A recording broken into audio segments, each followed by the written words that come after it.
Aksi penganiayaan terhadap seorang kakek security di salah satu perumahan di kota Depok akhirnya berujung penangkapan. Polisi berhasil meringkus pelaku yang diketahui berinisial CP, 34. Pelaku diamankan oleh unit reskrim Polsek Sukmajaya, Polres Metro Depok setelah videonya viral di media sosial.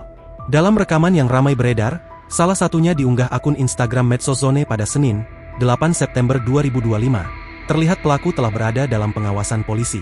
Dengan tangan terborgol, pria berbaju merah itu digiring petugas menuju kantor polisi. Video penangkapan tersebut langsung menuai banyak respons dari warganet yang sebelumnya mengecam aksi pelaku terhadap kakek security tersebut. Sebelumnya, aksi penganiayaan menimpa seorang security lansia perumahan Gria Kencana, Kelurahan Mekarjaya, Kecamatan Sukmajaya, Depok, Jawa Barat.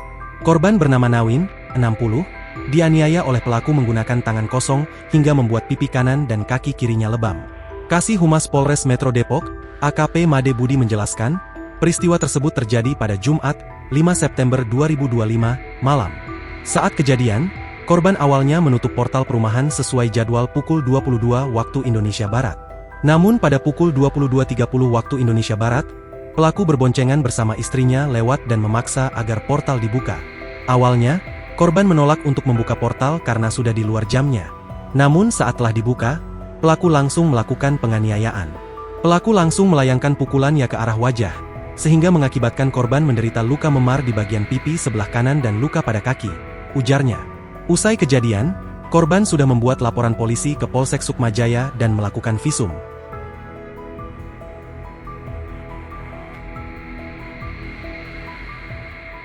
Download Tribun X sekarang, menghadirkan lokal menjadi Indonesia.